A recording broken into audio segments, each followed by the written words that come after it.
When you think of South Korean cinema, there are two movies that might immediately come to your mind. The first is Parasite, the second is Old Boy. With Parasite, Oscar winning, a great movie in its own right. I can't say enough about that movie. That movie is fantastic. If you haven't watched it, you have to watch it. It's a fantastic movie. Second one, Old Boy again, a fantastic movie as well. I would say, maybe not as popular as Parasite, but it's still as good as Parasite. At least they're on the same level to me. They're both, in my opinion, perfect movies, 5-star movies. The director of Old Boy, Park Chan-wook, who's directed another movie that is probably the third movie people think about when they think of South Korean cinema. And since Old Boy and Parasite are so popular, I said I'll talk about this movie today. The movie I'll talk about is The Handmaiden. The Handmaiden is a 2016 movie directed by Park Chan-wook. The movie is about a Count Fujiwara, who is trying to seduce a woman, Hideko, into marriage so he can inherit her inheritance, right? That's how the movie starts off. To do this, he hires an orphan. The name of the orphan is Tamako. So go and work for Hideko as a maid. Tamako should convince Hideko to fall for Count Fujiwara. So as Tamako goes to visit to work for Hideko, then something crazy happens. Tamako starts falling for Hideko. So that Hideko is also falling for Tamako as well. But mind you, Tamako's job is to convince Hideko to marry Count Fujiwara. Hope we are still in sync here. Anytime Hideko is falling for Fujiwara, her plan is working, but she feels that jealousy there because she's already falling for Hideko already. But eventually, Hideko agrees to marry Count Fujiwara if Tamako follows her. Count Fujiwara says no problem, they follow her.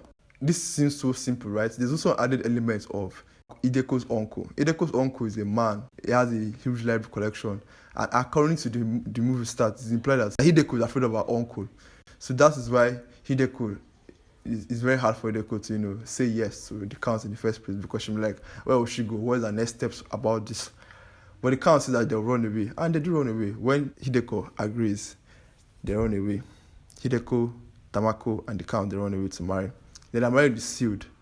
Then the plan of the Count was that when they married, that they will throw Hideko into an asylum. So the Count will inherit all her inheritance.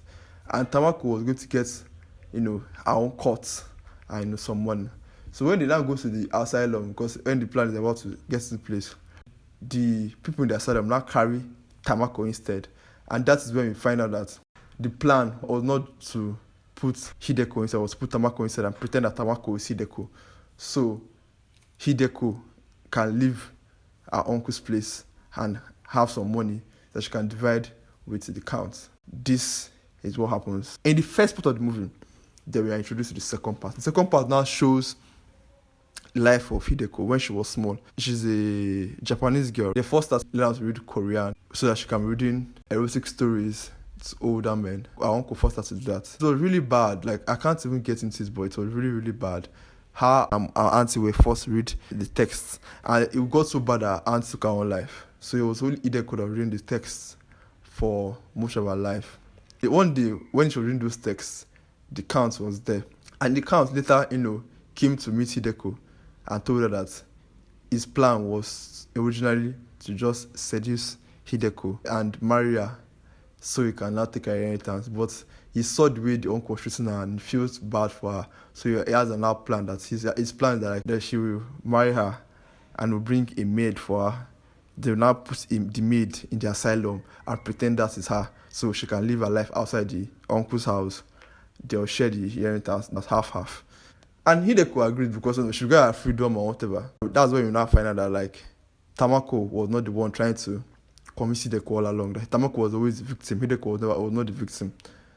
That's the second part of the movie.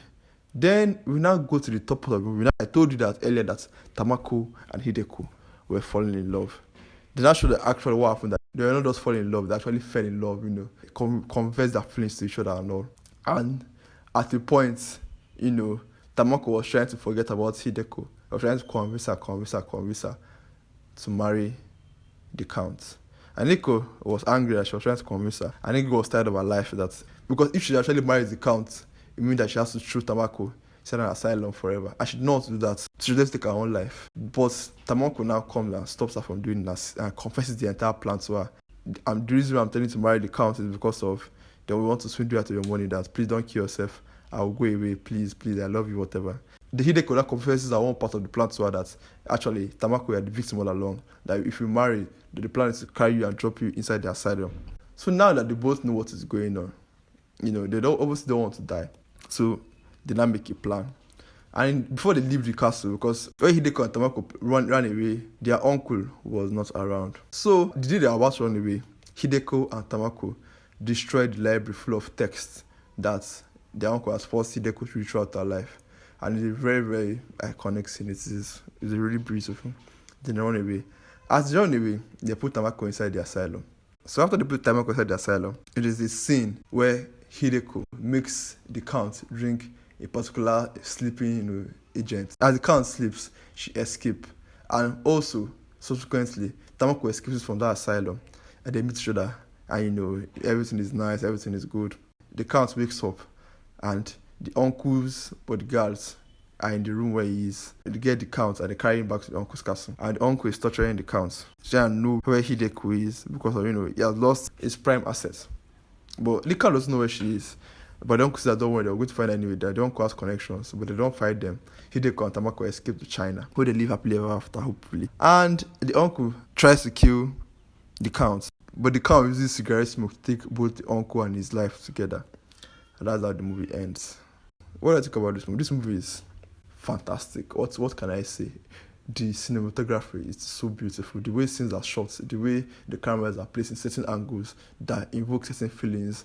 The acting performance is really my standout actor was Hideko. She was really amazing. Her softness, her expressiveness.